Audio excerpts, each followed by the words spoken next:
আসসালামু আলাইকুম, কি অবস্থা, কেমন আছেন সবাই? আশা করি সকলে ভালো আছেন। আলহামদুলিল্লাহ আমিও ভালো আছি। তো আমি আশা করছি আপনারা দেখতে পাচ্ছেন যে ওইখানে একটা আম গাছ দেখা যাইতেছে আর কি। খুবই সুন্দর একটা আম গাছ, একবার হাওয়ারের মাঝখানে খুবই বড় সড়ো একটা আম গাছ। এই আম গাছটা দেখে মানে পরিবেশটা খুবই শান্ত একটা পরিবেশ, খুবই ভালো লাগলো।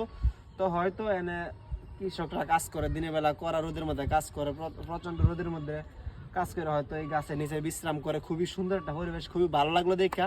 আর আমরা এখন আছি খুবই মানে বড় একটা বিল্ডিং এ বলতে পারেন, মোটামুটি 8-10 তলা, এরকম 8 তলার মতো গণি নাই। তো আপনার নিচটা একটু দেখাও, রিফাতের দিকে আসো। দেখেন মানে এদিকে যায় না, পড়লে সমস্যা।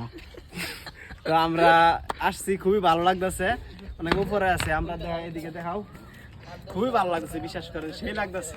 এরকম ভিউ আপনারা দেখতে হইলে বাংলাদেশের মধ্যে আসতে হইব, এরকম হাওড়ে আসতে হইব, গ্রাম অঞ্চলে আসতে হইব আর কি। ঠিক আছে, ধন্যবাদ, সবাই ভালো থাকবেন আর ভিডিওটা সবাই শেয়ার করে দিবেন।